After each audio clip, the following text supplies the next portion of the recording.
nakatao po? Nandiyan po ba kayo sa loob ng malaking bahay at malawak na bakuran? Mataas na pader, pinapaligiran at nakapilang mga mamahaling sasakyan. Mga bantay na laging bulong ng bulong, wala namang kasal pero marami ang nakabarong. Lumakas man ang ulan ay walang butas ng bubong, mga plato at kutsara na hindi kilala ang totong, at ang kanin ay simputi ng gatas na nasa kahon. At kahit na hindi pasko sa lamesa ay may ham. Ang sarap sigurong manirahan sa bahay na ganyan. Sabi pa nila ay dito mo rin matatagpuan ng tao na nagmamay-ari ng isang upuan, na pag may pagkakatao ay pinag-aagawan. Kaya naman hindi niya pinakakawalan, kung makikita ko lamang siya ay aking sisigawan.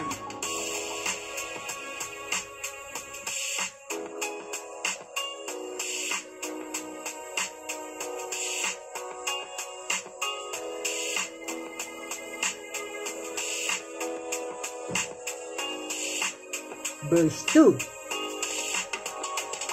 Mawalang galang na po sa taong nakaupo. Alam nyo bang pantakal ng bigas namin ay di puno? Ang dingding ng bahay namin ay pinagtagpitag-pingero. Sa gabi ay sobrang init na tumutunog ng yelo na di kayang bilhin upang ilagay sa inom. Pinakulong tubig sa lumang takuring uling-uling. Gamit lamang ang paggatong na inanod lang sa estereo na nagsisilbing kusina sa umaga aming banyo. Ang aking inay na may kayaman ng isang kaldero na nagagamit lang pag ang aking ama ay sumweldo. Pero kulang na kulang pa rin, ulam na tuyot asin. Ang 50 pesos sa maghapoy pagkakasyahin. Di ko alam kung talagang maraming harang o mataas lang ang bakod o nagbubulag-bulaga lamang po kayo. Kahit sa dami ng pera nyo, walang doktor na makapagpapalinaw ng mata nyo. Kaya huwag kang masyadong halata ito sa langit.